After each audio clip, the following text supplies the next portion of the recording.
Bien, en este problema nos preguntan cuál es la Kc y cuál es la Kp. Si leemos el problema y nos vamos directamente a los datos, nos dice que tenemos presiones de hidrógeno, de nitrógeno y de amoníaco. Entonces rápidamente yo podría hacer el cálculo de la Kp, o sea, la constante de equilibrio, pero a partir de las presiones parciales de cada uno de los gases que se encuentran en ese equilibrio. Entonces, yo sé que en la parte de arriba van a estar los productos y en la parte de abajo van a estar los reactivos. Entonces yo tengo que la Kp vendría siendo a la presión parcial del NH3, que si yo voy aquí me dice que es 0.166 atm.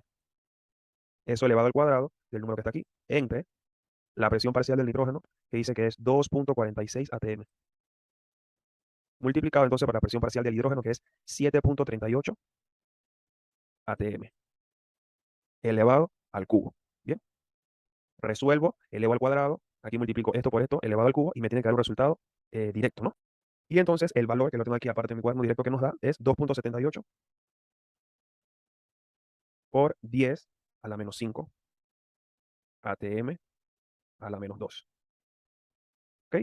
Entonces, ese resultado que yo acabo de mostrarte, no es nada más que si yo lo borro aquí, es, si yo coloco aquí 0.166, si yo lo elevo al cuadrado, eso me da 0.027556. Y si yo resuelvo la parte de abajo, primero lo que hago es 7.38, lo elevo al cubo y lo multiplico por 2.46. Y eso me da 900, eso me da 988.7. Hago la división y entonces me va a quedar el valor que hace un momento te comenté, que era 2.78 por 10 a la menos 5 atm a la menos 2.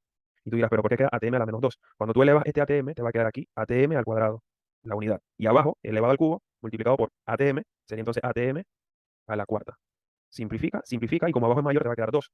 Cuando tú tienes esta unidad en la parte de arriba, que tú ves que sale a la menos 2, eso quiere decir que esa unidad se encuentra realmente en la parte de abajo. O sea que realmente esto sería 2.78 por 10 a la menos 5 entre atm al cuadrado. Eso es lo que realmente representaría. Bien, ya tenemos la Kp. Y la sacamos directo porque las presiones que nos están diciendo ahí son las presiones parciales que se encuentran ya en el equilibrio. Si yo quiero calcular ahora la Kc, lo tengo que hacer entonces con la fórmula que me dice que la Kp es igual a la Kc multiplicado por RT elevado a delta N.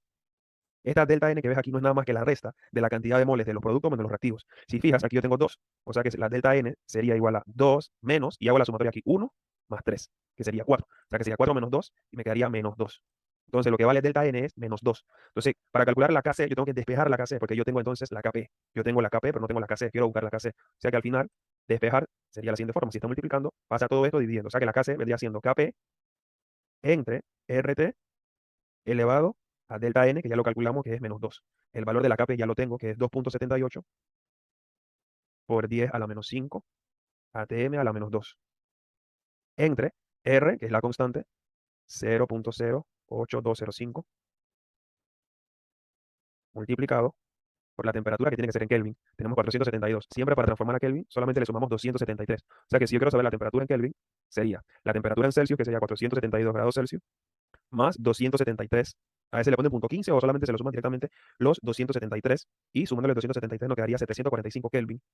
745 Kelvin. O sea, aquí va 745 Kelvin. Me imagino, déjame buscarte el valor aquí, las unidades. Bien, como podrás observar, el valor que yo utilicé es el valor de la constante de los gases ideales, y es básicamente el que puedes observar en la primera tabla, en la primera aquí. O sea que las unidades de él es atm, litro, mol, Kelvin. Esas son las unidades de qué? De esa constante. Bien, entonces yo resuelvo eso, y cuando yo resuelvo eso, todo esto, recuerda que está elevado a la menos 2. Bien, todo eso está elevado a la menos 2. Entonces yo hago 745, lo multiplico por 0.08205, lo elevo a la menos 2, y dice que me da 2.67 por 10 a la menos 4. Obviamente eso tengo que dividirlo entre el valor de la Kp, que es 2.78 por 10 a la menos 5. 2.78, 10 a la menos 5, entre 2.67 a la menos 4. Y eso me da 0.104. Bien, si nosotros resolvemos, realmente esto nos va a quedar atm a la menos 1.